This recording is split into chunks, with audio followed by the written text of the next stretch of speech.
fuck are you looking at? Get the fuck out of here!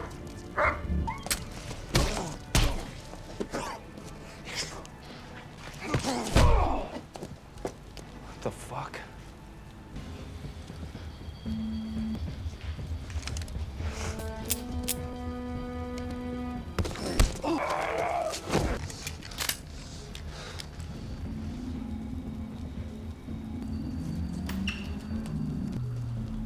What the hell are you looking at, huh?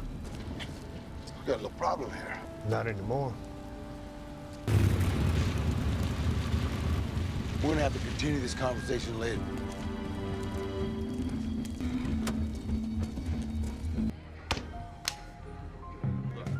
How you going to put that back? Like he scratched. Kick his ass.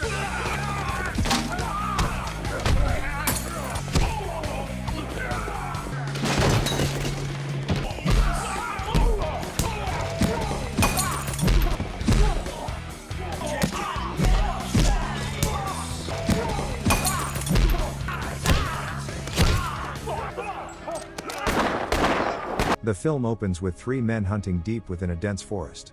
Among them is Dale, who separates from the group to track down his own prey. After a long pursuit, he finally spots his target and carefully prepares to fire. However, before he can pull the trigger, a large bald man suddenly appears and violently shoves him off a cliff, killing him instantly. This man is Ryan Varrett, a former police officer driven by vengeance for the brutal murder of his family years earlier, a crime in which Dale was directly involved. After dealing with his target, Ryan heads toward a remote town called Hope, a place far from ordinary. Hope is a lawless town ruled by a violent biker gang whose control extends so far that even the sheriff lives in constant fear of them.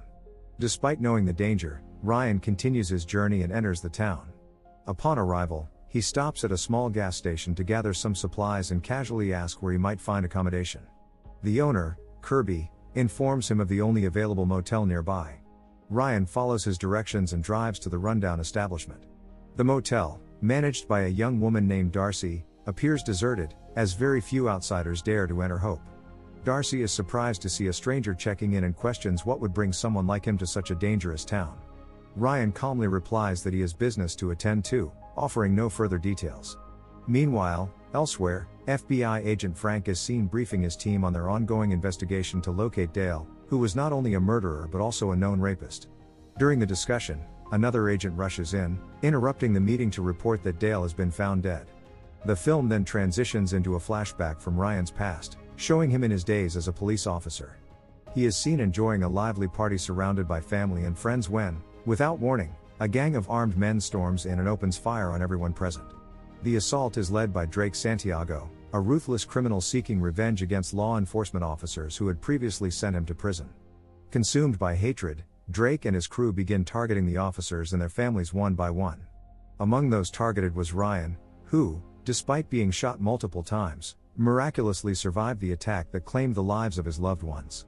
In the present day, Ryan drives through Hope, his expression cold and focused. As he passes a building with several motorcycles parked outside, he notices a gang member step out, irritated by a barking dog. The man pulls out a gun, aiming to silence the animal, but before he can act, Ryan intervenes.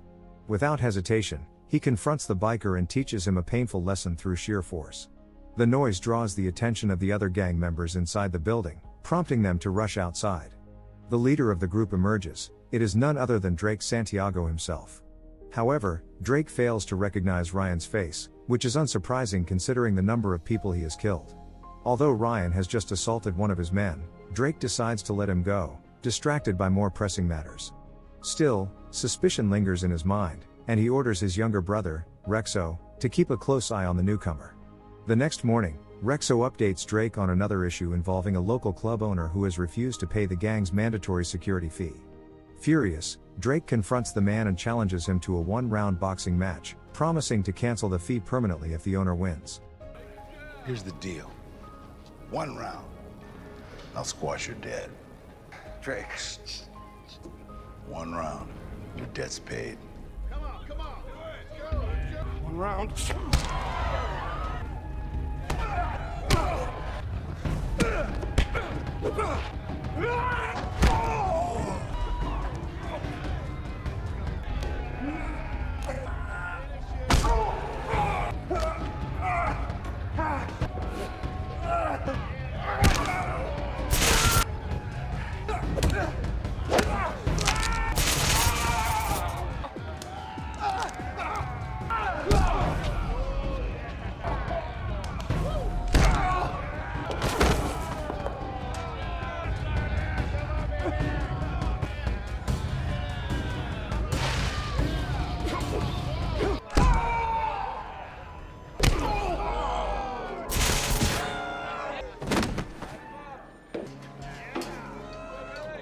In an unexpected act of mercy, he spares him. After all, a living debtor can still pay. The gang's criminal empire extends beyond extortion. They also control a large methamphetamine operation, with Rexo overseeing the laboratory's production. His duties now include monitoring Ryan's activities. That evening, Rexo visits Darcy's motel, politely asking if she has seen a tall bald man named Ryan. Darcy, cautious and unwilling to get involved, refuses to answer. Annoyed, Rexo's tone turns menacing as he threatens her, warning of severe consequences if she continues to withhold information. Ryan, who happens to be nearby, overhears the exchange. Enraged by the threat, he steps out and confronts Rexo directly. Using his combat skills, he brutally beats Rexo until Darcy intervenes, warning him that the man he's assaulting is Drake's younger brother. She insists that Drake will seek revenge if he finds out what happened, but Ryan remains indifferent. Instead, he drags the unconscious Rexo to the gang's meth lab, ties him to a vehicle, and triggers an explosion that engulfs the entire facility in flames. Rexo perishes in the blast, and the lab is reduced to rubble. Ryan watches the fire with grim satisfaction before leaving the scene. Drake and his gang soon arrive at the burning site, shocked and enraged. When Drake learns that his brother has died in the explosion, grief turns to uncontrollable rage. Moments later, the sheriff and his deputy arrive to investigate the scene. Drake, consumed by fury, approaches the sheriff and threatens to kill his entire family if he dares to interfere. Terrified, the sheriff complies, deciding it's safer to allow the gang to continue their reign rather than risk open conflict. The following day, Ryan resumes his campaign against the gang. He targets one of their trucks transporting meth to another city. After following it from a distance, he punctures one of its tires, forcing the driver to stop. As the man exits the truck, Ryan ambushes him, smashing his head against the car door before setting off explosives that destroy the vehicle completely. The explosion alerts nearby gang members, who rush to report the incident to Drake. Upon hearing the news, Drake's rage intensifies. The truck had been carrying a major shipment, and its loss costs him heavily. Convinced that Ryan is behind the attacks, he orders his men to find Kirby and bring him to their hideout. When Kirby arrives, Drake threatens him into cooperating, demanding that he investigate Ryan's identity and determine his involvement. He warns that failure to comply will cost him his life. Terrified, Kirby agrees to help. Later that day, Kirby goes to Ryan's motel, pretending to check on him but secretly searching his car for clues. However, Ryan catches him in the act and confronts him. Nervously, Kirby invites Ryan to his home for a drink, hoping to cover up his intentions. At the house, Ryan calmly questions him about his earlier behavior. Under pressure, Kirby confesses that Drake ordered him to spy on Ryan. As the two speak, the sound of a motorcycle approaching interrupts them. Crab, one of Drake's most loyal henchmen, arrives to engage Ryan. Kinda hard ass. I get it.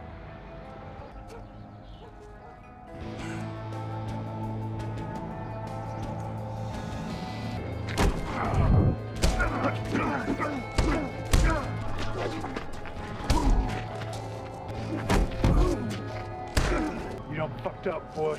I hear that a lot.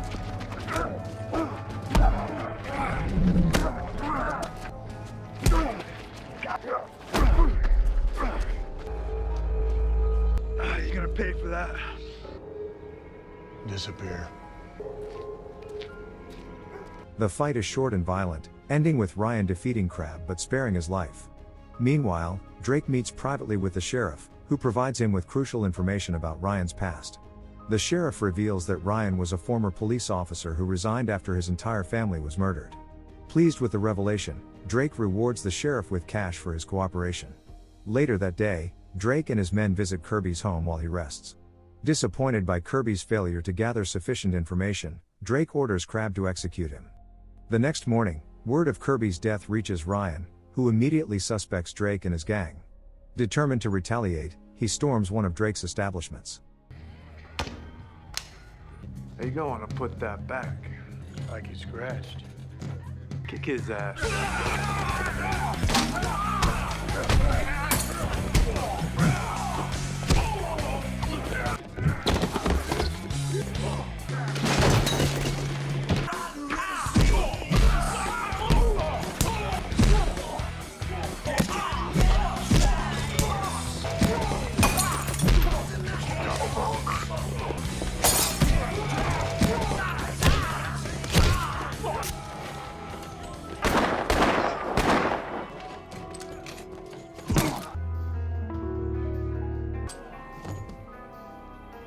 Afterward, he captures Crab, locks him in the trunk of his car, executes him, and leaves his body near the gang's base as a message. When Drayke discovers Crab's body, he is furious. Losing his right-hand man pushes him over the edge. He rallies his remaining soldiers and arms them for a full-scale hunt for Ryan. That night, Darcy hears strange noises outside the motel. Fearing trouble, she grabs a shotgun and prepares to defend herself. Ryan, anticipating an ambush, instructs her to take cover behind the counter. Moments later, Drayke's men storm the building. Ryan remains calm, waiting until they approach, then signals Darcy to turn off the lights. In total darkness, gunfire erupts for several tense seconds. When the shooting stops and the lights come back on, all of Drayke's men lie dead on the floor, and Ryan stands unharmed. Knowing more danger is imminent, Ryan and Darcy quickly flee the motel. Unfortunately, they walk straight into an ambush outside, where Drayke's remaining gang members overpower Ryan, beating him unconscious. When he regains consciousness, he finds himself tied to a chair inside the gang's headquarters. Darcy is also held captive nearby, terrified. Drayke confronts Ryan, finally realizing that this stranger has been systematically dismantling his empire. He vows to kill both Ryan and Darcy. Before carrying out the execution, however, he declares his intent to violate Darcy, forcing Ryan to watch. Drayke then orders one of his henchmen to torture Ryan while he leaves the room. The torture begins brutally, with Ryan enduring savage blows and cuts. Despite the pain, he manages to break free from his restraints and turns the tables on his torturer, beating him unconscious. Armed with the fallen man's weapon, Ryan makes his way through the building, engaging Drayke's men one after another in a series of intense fights.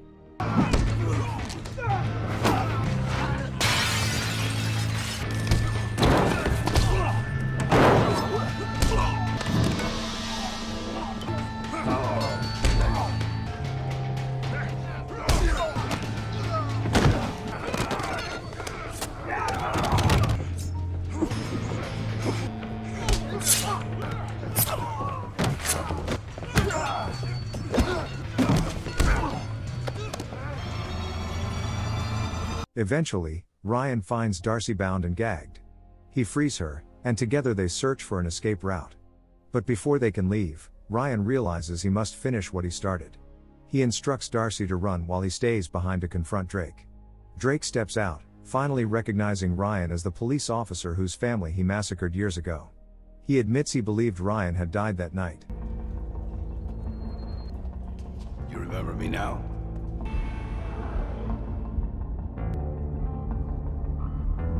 First I didn't recognize him. Texas cop. Ryan Varrett. With a family. Thought you were dead. You kill my brother, kill me. So, what's his vengeance? You're about to find out.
Get up.